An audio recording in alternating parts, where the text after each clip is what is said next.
మన హృదయంలో ఒక తీర్మానం ఎప్పుడూ ఉండాలి. దేవుడు అన్నీ న్యాయం చేయాలి అని నేను అనుకుంటాను. ఒకవేళ దేవుడు అన్యాయం చేసినట్టు కనపడిన వాటిని కూడా, అన్యాయం చేసినట్టు కనపడ్డ వాటిని కూడా నేను అన్యాయం అనుకోను.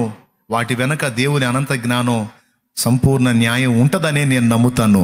ప్రస్తుతానికి నాకు అర్థం కాకపోవచ్చు, కానీ ఫ్యూచర్లో అది ఎందుకు అలా జరిగిందో, అలా ఎందుకు అయినాయో, ఆ పరిస్థితులు ఎందుకు వచ్చినాయో దేవుడు తప్పకుండా నాకు న్యాయం చెప్పగలుగుతాడు. ఆయన సంపూర్ణ న్యాయవంతుడు అనే నిశ్చయత మన హృదయంలో ఉండాలి. అది నిజ విశ్వాస యొక్క లక్షణం. లేకపోతే మన విశ్వాసం ఎఫెక్ట్ అయ్యే అవకాశం ఉంటుంది.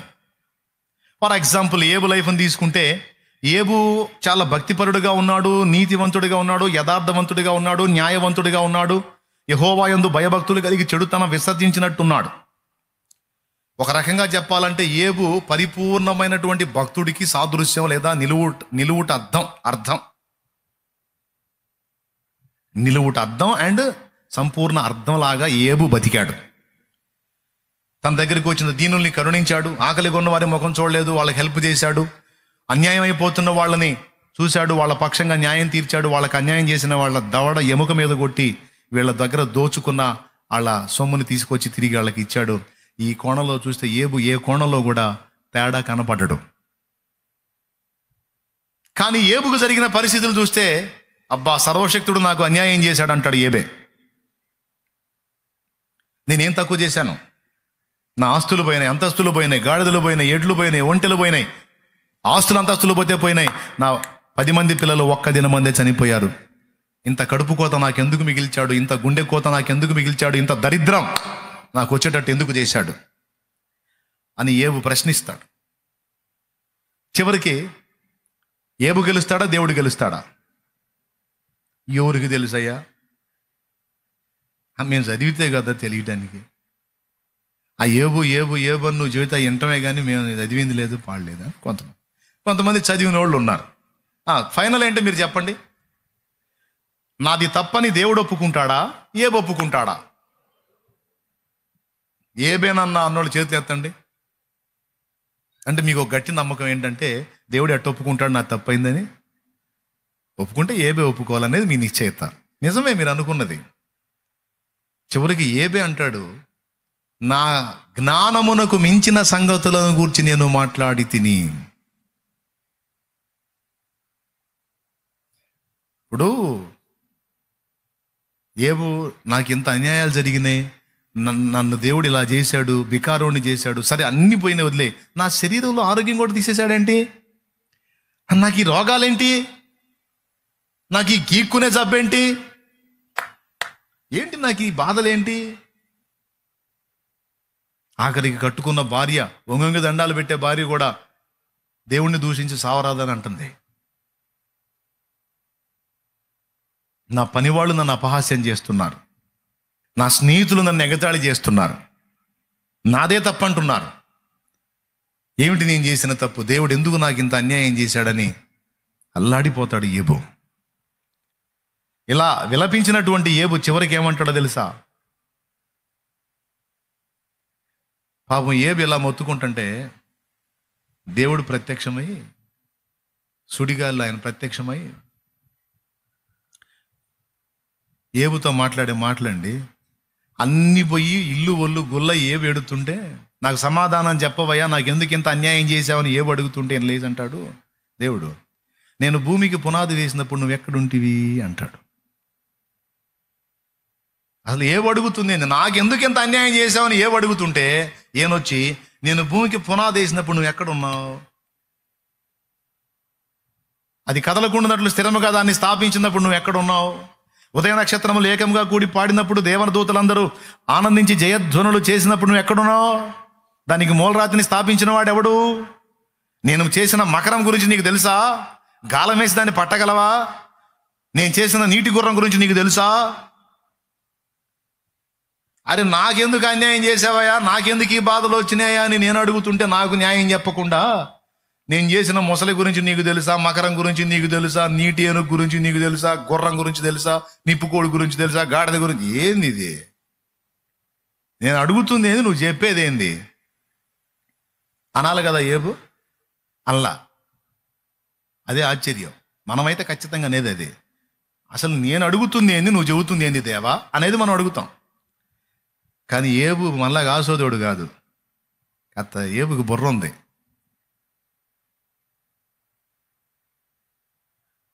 ఏబు తనకు జరిగిన పరిస్థితుల గురించి దేవుణ్ణి అడుగుతుంటే దేవుడు తన సృష్టి కార్యాలను గురించి మాట్లాడుతున్నాడు. అంటే ఏం చెబుతున్నాడో తెలుసా ఏబుకి?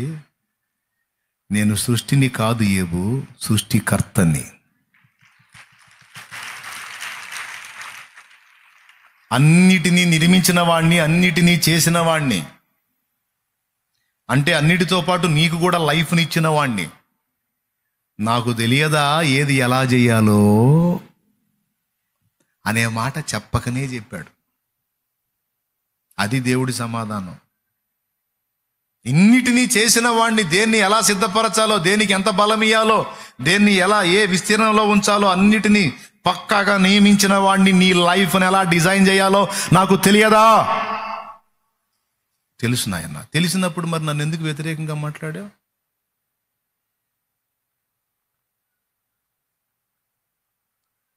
ఇప్పుడు నీకు జరిగిన పరిణామాలన్నీ కూడా ఎందుకు రప్పించానో, వాటిని తిరిగి ఎలా మారుస్తానో, ఆ మైనస్లు కూడా నీకు ప్లస్లుగా ఎలా చేస్తానో అది నా చేతుల్లో ఉంది. రప్పించినవి ఎందుకు రప్పించాను? ఒట్టిగా రప్పించలా. నీలో కొంత నేను అభ్యంతర పడేటువంటి తుప్పు ఉంది, దాన్ని వెళ్ళగొట్టి నిన్ను రెండంతలుగా దీవించుట కొరకే నేను దీన్ని రప్పించాను. నేను అభ్యంతర పడేటువంటి అభ్యంతరకరమైన విషయాలు కొన్ని నీలో ఉన్నాయి. వాటిని నీలో నుంచి వెళ్ళగొట్టడానికే నేను ఈ పని చేశాను. నీ ఇంటి వస్తువులను లెక్క చూసుకొనగా నీకేది తక్కువ కాదు. నేను కోల్పోయాను, పోయినాయి, అన్నీ పోయినాయి అనుకున్నవా అన్నీ నీకుంటాయి. అంతేకాదు రెండంతలుగా ఉంటాయి. అంతేకాదు ఆఖరికి నువ్వు కోల్పోయాను అన్న నీ సంతతి కూడా నా యొద్ద భద్రముగా ఉన్నది 10 మంది. ఆ 10 మందికి ప్రతిగా మళ్ళీ ఒక 10 మందిని నీకు ఇస్తాను. ఏమయ్యా నాతో మాట్లాడుతున్నావా నువ్వు? నేను ఏది చేసినా సమూలంగా అది మీ మంచికే చేస్తాను, నీ మంచికే చేస్తానని నీవెందుకు గుర్తుపట్టలేదు ఏవో? అప్పుడు అన్నాడు, నిన్ను గూర్చిన మాట విన్నాను, ఇప్పుడు నిన్ను కన్నులారా చూస్తున్నాను, కాబట్టి నన్ను నేను అసహించుకొని ధూళిలోనూ బూడిదలోనూ పడి పశ్చాత్తాపడుతున్నాను అన్నాడు. అంటే ఇందులో మీకేమర్థమైంది? ఏవుకు అర్థమైంది దేవుడు అన్యాయం చేశాడు అనుకున్నాను, కానీ కాదు, దేవుడు ఏది చేసినా అందులో సంపూర్ణ న్యాయం ఉంటుంది. అంతేకాదు మన క్షేమం కూడా ఉంటుంది. ఎందుకంటే ఆయన ఒక బాధ్యత గల తండ్రి అనే సత్యాన్ని ఏబు అర్థం చేసుకున్నాడు. కానీ ఏబు గ్రంథం చదివి మనం ఫీల్ అవుతుంటాం, పాపం ఏబు అని. అలాగే ఏబు జీవితాన్ని చూసి ఫీల్ ఏమంటే ఎంతమంది ఇంట్రెస్ట్గా ఉన్నారు? లైన్లో ఉన్నారా? సర్దుకోమంటారా? కొంతమంది చేతులు ఎత్తలా. తల్లంచండి, ప్రార్థన చేసుకుందాం. ఎత్తారా? చేతులు ఎత్తారా? ఏం లేదు, నేను కష్టపడి మాట్లాడుతూ ఉన్నాను. మళ్ళీ మీరు ఎటన్నా పోయారనుకో సంచారాల్లోకి, నా కష్టమంతా వృధా అయిపోయింది. మళ్ళీ నేను వేరే ఊరు వెళ్ళేది కూడా ఉంది నాకు. అందరూ కలిసి ఒకసారి స్తోత్రం చెప్పండి. లైవ్లో ఉన్నవాళ్ళు కూడా ఉన్నారా? లైన్లో అంజూరపు చెట్టు దగ్గర యేసయ్య ప్రవర్తన నీకు అన్యాయం అనిపించవచ్చు, కానీ అందులో ఉన్న న్యాయం ఏంటో కొంచెం లోతుగా ఆలోచిస్తే కానీ మనకు బోధపడదు. అలాగే ఏబు జీవితం చూసినప్పుడు కొంచెం అన్యాయం జరిగిందేమో అనిపించవచ్చు, కానీ ఏబులోని వ్యక్తిత్వంలో ఉన్నటువంటి కొన్ని పొరపాట్లను మనం కొంచెం నిశితంగా పరిశీలిస్తే కానీ మనకు అర్థం కాదు దేవుని చర్యల్లోని న్యాయం.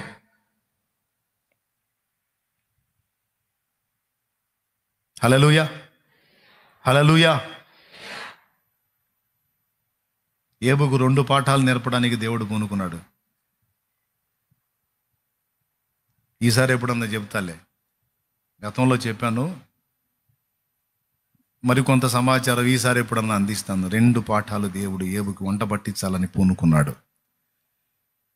ఆ సంగతి కొంచెం నిశితంగా లోతుకెళ్తే కానీ మనకు అర్థం కాదు. మొట్టమొదటిది ఇప్పుడే చెప్పేదా? వదిలే, ఈసారి చూస్తాను. దేవునికి మహిమ. మొదటి సంగతి ఏంటి? అంజూరపు చెట్టు దగ్గర దానికి అన్యాయం జరిగిందేమో అని మనకు అనిపించవచ్చు, కానీ అందులో కొంచెం నిశ్చితంగా పరిశీలిస్తే దేవుని న్యాయం ఉంటుంది. ఏబు లైఫ్లో అంతే అనిపిస్తుంది. పాప భక్తుల జీవితాలు చూస్తే మనకు అంతే. యోసేపు జీవితం చూడండి, అన్ని నెత్తిన పడతాయి వచ్చి ఆడి అన్ని. అరే వరుసగా అన్యాయమే పాపం.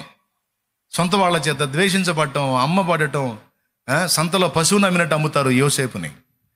పాపం తీసుకెళ్లిన పోతిఫెరో ఇంటూ నిందలు పడటం, జైలు పాలవటం, అన్ని చెయ్యని నేరాలకి శిక్షలు. ఎందుకయ్యా పాపం యోసేపు కన్ని బాధలయ్యా, ఇంత అన్యాయమా యోసేపు కంటే? చివరికి యోసేపు ముగింపు చూస్తేనేమో వెళ్ళి సింహాసనం ఎక్కుతాడు. తొందరపడి మనం ఏదన్నా డైలాగ్ వాడామా, నువ్వు యోసేపుకు అన్యాయం చేస్తున్నావు దేవా అన్నావా, మనం ఎదవలం అవుతాం. నువ్వు ఏబుకు అన్యాయం చేస్తున్నావు దేవా అన్నావా, ఎదవలం అవుతాం. నువ్వు అంజూరపు చెట్టుకి అన్యాయం చేసావు దేవా అన్నావా, ఎదవలం అవుతాం. ఈ 3 విషయాల్లోనే కాదు, అది నీ బ్రతుకు చూసైనా, ఎదుటి వాళ్ళ బ్రతుకు చూసైనా, మీ వాళ్ళ బ్రతుకు చూసైనా ఇది అన్యాయం ప్రభువా అన్నావంటే నువ్వు నేను ఖచ్చితంగా వెధవలమే అవుతాం. ఎందుకంటే దేవుడు తన చర్యలన్నిట సంపూర్ణముగా న్యాయము జరిగించువాడు. నీతి న్యాయములు ఆయన సింహాసనమునకు ఆధారములు. సర్వలోకమునకు తీర్పు తీర్చే దేవుడు న్యాయము తప్పడు తప్పడు తప్పడు తప్పడు. ఓకే, ఇప్పుడన్నా తేటగా అర్థమైందా? నిజంగా రైట్. 3వ కారణం ఏంటి? దేవుడు అన్యాయము చేసినట్టు కనపడినా అది అన్యాయం కాదు, అందులో సంపూర్ణ న్యాయము దేవుడు కనపరచగల సమర్థుడు. ఈరోజు నీ జీవితాన్ని బట్టి, నీ పరిస్థితులను బట్టి, నీకు జరిగిన అన్యాయాలను బట్టి నువ్వు దుఃఖపడుతుండొచ్చు. కొంతమంది మనుషుల మీద పడి బాధపడతారు. ఫలానోడు నాకు అన్యాయం చేశాడు, ఫలానా నాకు ద్రోహం చేసింది, ఫలానా పిల్లలు నాకు అన్యాయం చేశారు, తల్లులు నాకు అన్యాయం చేశారు, ఫ్రెండ్స్ స్నేహితుల్ని నమ్మాను అన్యాయం చేశారు అని కొంతమంది వ్యక్తుల మీద పడి బాధపడతారు. ఓకే, వాళ్ళ వల్ల మోసపోయి అన్యాయం పాలై. అయితే కొంతమంది వాళ్ళ మీద వీళ్ళ మీద పడరు, డైరెక్ట్గా దేవుడి మీద పడతారు. ఎందుకయ్యా నాకు ఇట్లా అయింది, ఎందుకయ్యా నన్ను ఇట్లా చేశావు, ఎందుకయ్యా నాకు ఈ పరిస్థితులు అని ఎప్పుడన్నా ఎన్నడన్నా మీరు అడిగారా దేవుణ్ణి? మీ బాధల్లో అడిగితే చెయ్యొద్దు, నేను అడిగానన్నా అని. చాలా తెలివిగా చేయెత్తుతున్నారు. అట్లా కాదు, స్పష్టంగా నేను అడిగానన్నా, ఎందుకు నాకు ఇట్లా జరిగింది దేవా, ఎందుకయ్యా నన్ను ఇలా చేశావు అడిగావు. రైట్, అడిగి మరి ఎలా రాజీ పడ్డావు? అడిగినా చేసేది ఏముంది, ఆయన ఏమో బదులు ఇస్తాడా? ఈ చిన్న ఇవ్వకపోయినా ఇక అలవాటు పడ్డాం కదా, ఇక న్యాయమో అన్యాయమో అట్లా బండి దొల్లిస్తున్నాం అంతే అంటారా? లేదన్నా, అప్పుడు నాకు అర్థం కాలేదు, కానీ కాలం గడిచే కొద్దీ దేవుడు అలా ఎందుకు చేశాడో ఇప్పుడు నాకు అర్థమవుతుందన్నా అంటారా? ఇప్పుడు అర్థమయ్యే నేను దేవుణ్ణి హత్తుకున్నా అంటారా? లేకపోతే అర్థం అయినా కాకపోయినా ఇంకేం చేస్తాం, అలవాటు పడ్డాంగా, అందుకే చిన్నంగా వస్తూ ఉండం అంటారా? మీలో ఎంతమందికి దేవుని కార్యాలు అర్థమైనాయి? అది మీ లైఫ్లో కావచ్చు, ఇతరుల జీవితాల్లో కావచ్చు. దేవునికి స్తోత్రం కలుగునుగా. నీకు ఇప్పుడు అర్థం కాకపోవచ్చు, భవిష్యత్తులో తప్పకుండా నీకు అర్థమైంది. గతంలో నేను అన్యాయం అయిపోయాను అని ఫీల్ అయిన వాళ్ళకి ఇప్పటికే కొంత అర్థమైంది.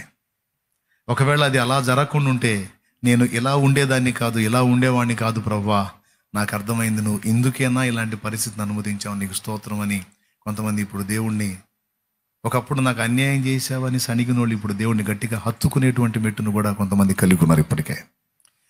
ఒకవేళ మీలో ఎవరైనా ఇప్పుడు లేటెస్ట్గా అన్యాయం ఫీల్ అవుతుంటే, దేవుని ముందు నాకు అన్యాయం జరిగిందని ఫీల్ అవుతుంటే, భవిష్యత్తులో తప్పకుండా యోసేపుకు కనువిప్పు కలిగినట్లు, ఏబుకు కనువిప్పు కలిగినట్లు నీకు కూడా కనువిప్పు కలిగిస్తాడు. ఎందుకంటే ఆయన నీతి గల న్యాయాధిపతి. సో ఇక్కడ 3వ పాఠం ఏం నేర్పుతున్నాడు శిష్యుల కంటే, నేను అన్యాయం చేసినట్టు కనపడిన విషయాలలో సైతం అన్యాయం అయినట్టు నువ్వు ఫీల్ అవ్వడానికి లేదు. ఎందుకంటే అందులో నీకు అర్థం కాని జ్ఞానం ఉంటుంది. రెండవది, నేను ఏది చేసిన అందులో సంపూర్ణ న్యాయం ఉంటుంది. దేవునికి మహిమ. మనమేదో దేవుడి కన్నా నీతిమంతులమైనట్టు, మనమేదో దేవుడి కన్నా న్యాయవంతులమైనట్టు ఓవర్ యాక్షన్ చేయకూడదు. ఇది పాఠం. ఫర్ ఎగ్జాంపుల్, శిష్యులు అనుకోవచ్చు, ప్రభు ఏంటి అన్ సీజన్లో పోయి ఫ్రూట్స్ వెతికి దొరకకపోతే శాపం పెట్టొచ్చాడు, అసలు ఎట్లా సమంజసం, ఇది ఎట్లా న్యాయం అనుకోవచ్చు. మనం ఉంటే ఖచ్చితంగా అడిగేవాళ్ళు ఏ సైడ్ని, నువ్వు అన్ సీజన్లో పోయి ఎతుకుతావా, సీజన్లో పోయి ఎతుకు కాయలు దొరుకుతాయి. నువ్వు అన్ సీజన్లో పోయి కాయలు వెతికి కాయలు దొరకకపోతే నీకు ఎప్పటికీ నువ్వు కాయ కుందువుగా కానీ శాపాలు పెడతావిందే అని అడిగేవాళ్ళం మనమైతే. ఎందుకంటే శిష్యుల కన్నా తెలివైన వాళ్ళం కాబట్టి. శిష్యులు అది అడగల. ఎందుకో వాళ్ళకి ఆ మాట రాలా, ఆ ప్రశ్న రాలా. ఎందుకు అడగలేదు అక్కడ రాయబడలా. నేను అనుకుంటున్నాను, ఎందుకు దాన్ని చెప్పించాం అన్నాం అనుకో, మన క్లాస్ బీకే అవకాశం ఉంది. అన్ సీజన్లో పోయి కాయలు ఎతికి కనపడకపోతే దాన్ని శాపం పెట్టొచ్చావు, ఎందుకు అట్ట చేసావు అన్నాం అనుకో, మనకి క్లాస్ ఇచ్చే అవకాశం ఉంది. ఎందుకు వచ్చిన గొడవ, ఆయన ఏం చేసినా చూస్తుంటామే మన పని. ఎందుకంటే బోధకుడు ఏది చేసినా అందులో పరమార్థం ఉంటుంది అని వాళ్ళు నమ్మారు. అందుకే వాళ్ళు ఆయన అడుగ తెగింపలేదు, ధైర్యం చేయలేపారు. మనమైతే ఒకవేళ ఆ ప్లేస్లో మనం ఉంటే ఎగబడి అడిగేవాళ్ళు, ఏంటి ప్రభా, ఏంటి నువ్వు అట్లా చేయటం ఏంటి అసలు అని. ఒకవేళ అడిగితే యేసుప్రభు చెప్పేవాడు, ఇది కాయలు లేదు కానీ ఆకులు చూపిస్తా మోసం చేస్తుంది, మాయ చెట్టు ఇది, ఇలాంటి ఫలితం దీనికి ఎందుకు వచ్చినట్టు, దీనికి వేరు చెడ్డది, అందుకే ఇది కాయలు కాయట్లేదు కానీ ఆకులు చూపించి మోసం చేస్తుంది, అందుకే వేళ్లతో సహా ఎండిపోవాలని చెప్పించానని చెప్పేవాడు. 2 మొక్కలు అయిపోయేది. వాళ్ళు అది అర్థలా. బోధ కూడా నువ్వు శపించిన చెట్టు వేళ్లతో సహా ఎండిపోయింది అన్న ప్రశ్న ఎత్తారు. అప్పుడు ఆయన అన్నాడు, ఇంకొక సమాధానం చెప్పాడు, మీరు ఈ కొండను చూసి మనసులో సందేహింపకేది, నువ్వు లేచి సముద్రంలో పడమని దానికి ఆజ్ఞాపిస్తే అది అలా జరుగుతుందని విశ్వాసాన్ని గురించి మాట్లాడాడు. అది నేను పోయిన బుధవారం చెప్పాను. ఇప్పుడు 3వ పాఠం ఏం చెప్పానంటే, దేవుడు చేసే చర్యలన్నిట్లో ఇప్పుడు అందరు కలిసి ఒకసారి చెప్పుకోండి, నా జీవితంలో. ఇంకో చెప్పాను, నోరు సౌండ్ పెంచండి, అసలే నాలుగు లేని పిల్లల్లాగా.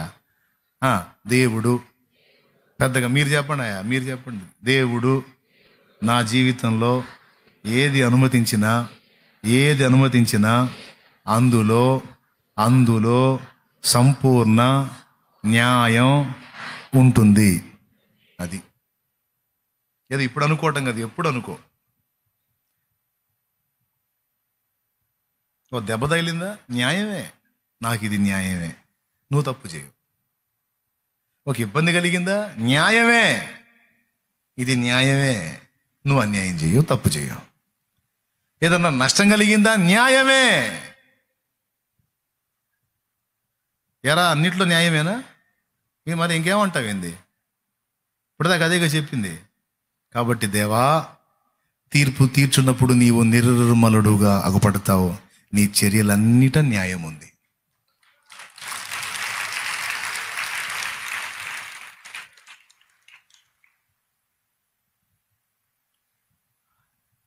సర్వకాల సర్వావస్థల యందు మొరలాలించెడి నిన్ను ప్రేమించేదా. మొర విన్నావు కాబట్టి, మొర వినకున్నను నిన్ను ప్రేమించేదా. మొర వినలేదు కాబట్టి.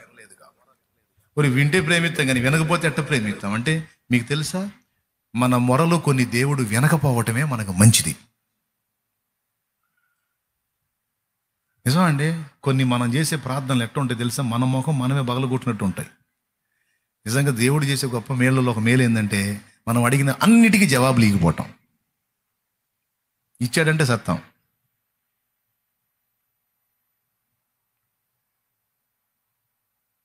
కొన్నిసార్లు చిరాకు పుట్టి, అసలు దేవుడా నన్ను ఎందుకు బతకనిస్తాను, ఒక్క దెబ్బతో చంపేరాదా, పేడ వదిలిపోయిద్ది అన్నావు అనుకో, ఆమేన్ అన్నాడు అనుకో,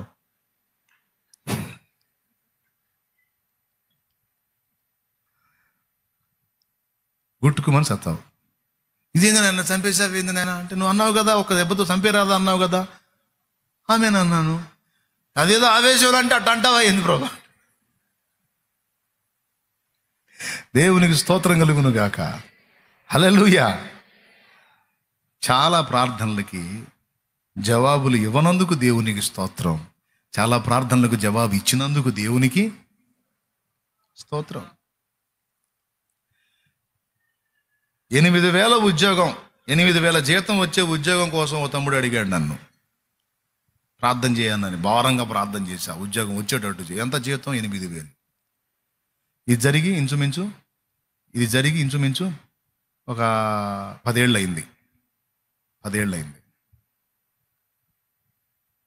చదివింది పెద్ద చదువు, కానీ దానికి అప్పుడు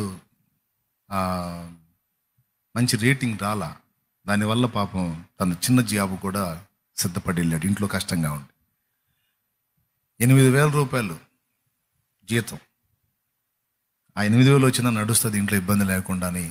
ఆ జాబ్ రావాలని దాన్ని ట్రై చేయడానికి వెళ్తున్నా, ప్రార్థన చేయాలని అంటే ప్రార్థన చేసిన. ఆశ్చర్యంగా అది రాలా. బాధపడి చూసావన్నా నా బతుకెట్ అయిపోయిందో. కనీసం 8,000 ఉద్యోగాన్ని ట్రై చేసినా కూడా నా ముఖానికి రాలేదన్నా అన్నాడు. బా, నిరాశకి బ్రాండ్ అంబాసిడర్ లాగా ఉన్నావు నాయన నువ్వు. నీ దెబ్బకు నాకు కూడా కృంగుబాటు వస్తుంది. మరీ అంత దిగజారిపోకు నాన్న. మేలు కలగటానికే సమస్తం సమకూర్చి జరిగిస్తాడు. నీకేదో సిద్ధపరిచాడు నాయన, బాధపడొద్దు. దేవుడు నీకు దయ చూపుతాడులే. మరి అంతమించి నేనే ఉద్యోగం ఇచ్చేదా? నేను ఇచ్చేదా? ఆ మాట చెప్పి పంపించాను. పోయిన తర్వాత ఒక నెలన్నర 2 నెలల లోపు సంతోషంతో స్వీట్ బాక్స్ తీసుకొని వచ్చాడండి. స్తోత్రం. నా దేవుడు జాబ్ ఇచ్చాడన్నా, నేను ఏది చదివానో దానికి సంబంధించిన జాబ్ నాకు ఇచ్చాడు. మొదటి నెల శాలరీ ఎంతో తెలుసా? 21,000 అన్నాడు. ఇప్పుడు నాకు తెలుసా తమ్ముడు 1,50,000 2 లక్షలు తీసుకుంటుండొచ్చు శాలరీ. అప్పుడు నేను చెప్పా, తమ్ముడు నా దరిద్ర ముఖానికి 8,000 ఉద్యోగం కూడా రాలేదన్నా అని నిరాశలో కృంగిపోయి మాట్లాడావు. ఒకవేళ నీకు అదే జాబ్ కానీ దేవుడు అనుమతించిన నీ ప్రార్థన, నా ప్రార్థన విని నీకు ఆ 8,000 ఉద్యోగం వచ్చేటట్టు చేసినట్టయితే నువ్వు అందులోనే కూర్చొని ఏదో ఒకటి నడుస్తుంది కదా, నీకు దాన్ని ఖచ్చితంగా ట్రై చేయవు. నీ ప్రయత్నం ఆపేసేవాడివి, ఎందుకంటే ఎంతో కొంత వస్తుంది నడుస్తుందని చెప్పి దాని మీద పెట్టేవాడి మైండ్. ఇప్పుడు చెప్పు, నీకు అది రావటం దేవుని చిత్తమా, రాకపోవటం దేవుడి చిత్తమా? అది రాకపోవటమే నీ క్షేమం, దేవుడి చిత్తం. ఎందుకు? నీకు రెట్టింపు కృప చూపాలని దేవుడు ఆశించే నువ్వు అల్పమైన దాన్ని అడిగితే దాన్ని అట్లా ఆపేశాడు. ఎందుకు? మరి శ్రేష్టమైన దాన్ని నీకు అప్పచెప్పాలనేది దేవుని సంకల్పం. అలా కొన్నిసార్లు మన ప్రయత్నాలు విఫలమయ్యే నరాలు వీక్నెస్ తెచ్చుకోకూడదు. ఏంటో నేను ఏది చేసినా ఇంతే, అంతా దరిద్రమే, అంతా నష్టమే, అంతా కష్టమే అని చెప్పి వీక్ అవ్వద్దు. నువ్వు దేవుని చేతిలో ఉన్నావని మర్చిపోవద్దు. నిరాశకు నిస్పృహకు తావియొద్దు. అది ప్రయత్నం చేశాను, అది రాలేదు, నా మేలుకి